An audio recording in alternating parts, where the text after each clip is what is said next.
Our first problem is to graph or find the horizontal shift of the following function. So let me give you your function here, f of theta. So the function is given by the cosine of 3 theta plus pi.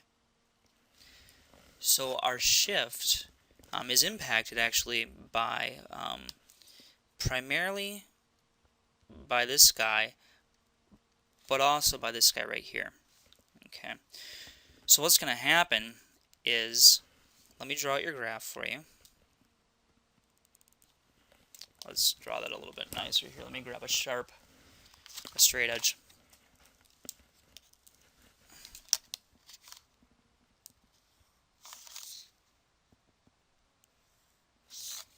Okay.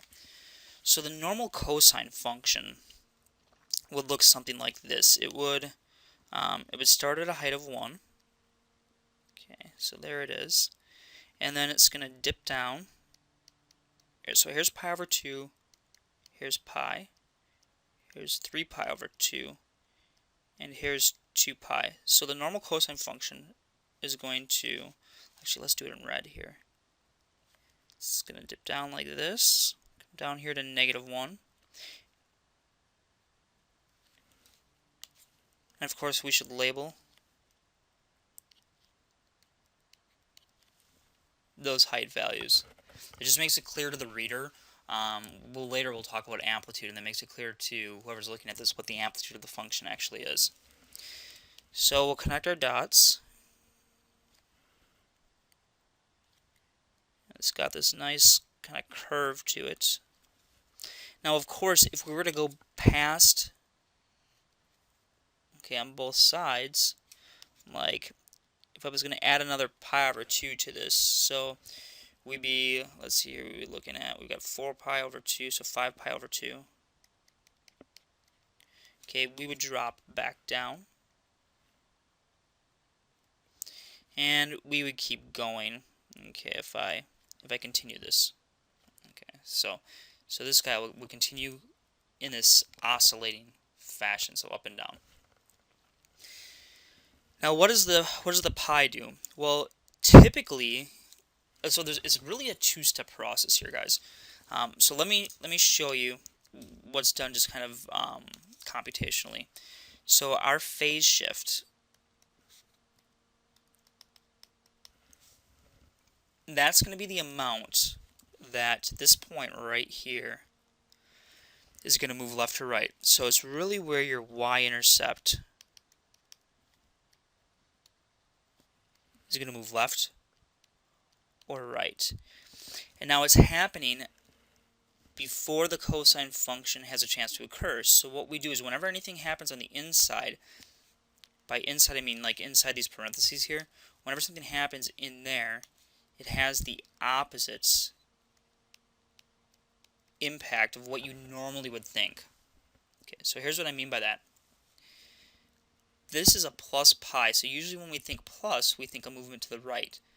But since it's on the inside, we have this opposite reaction.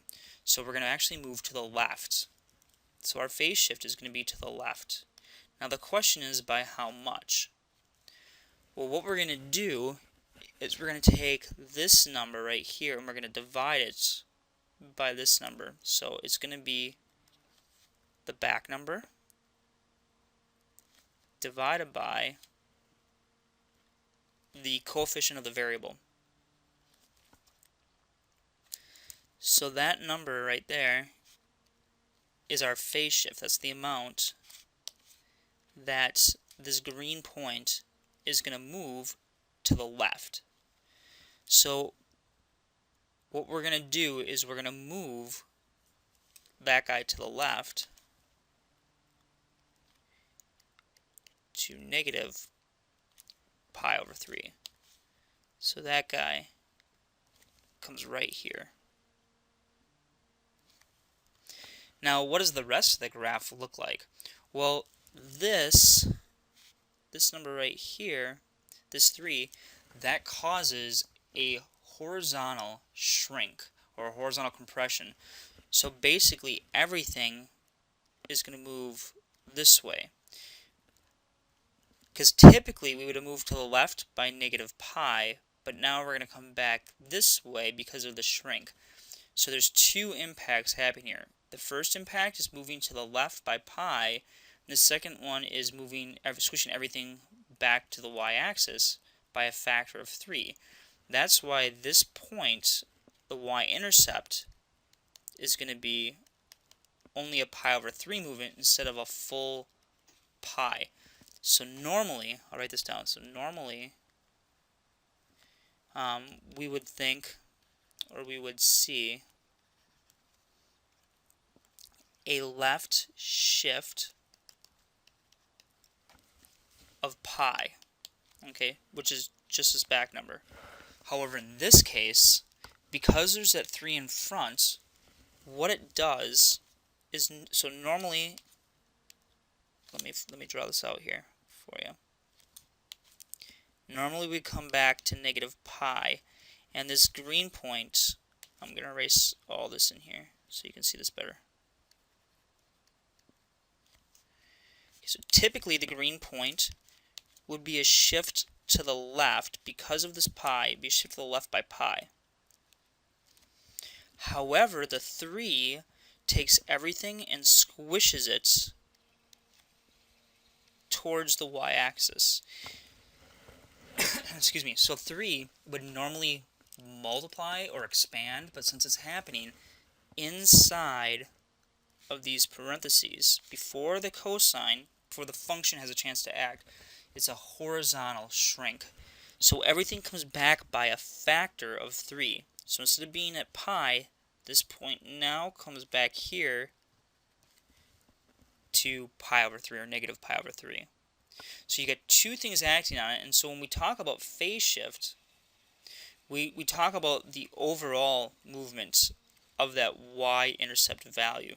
So that y-intercept value is going to pull only to the left by pi over 3 instead of to the left by a full pi because of that 3 here.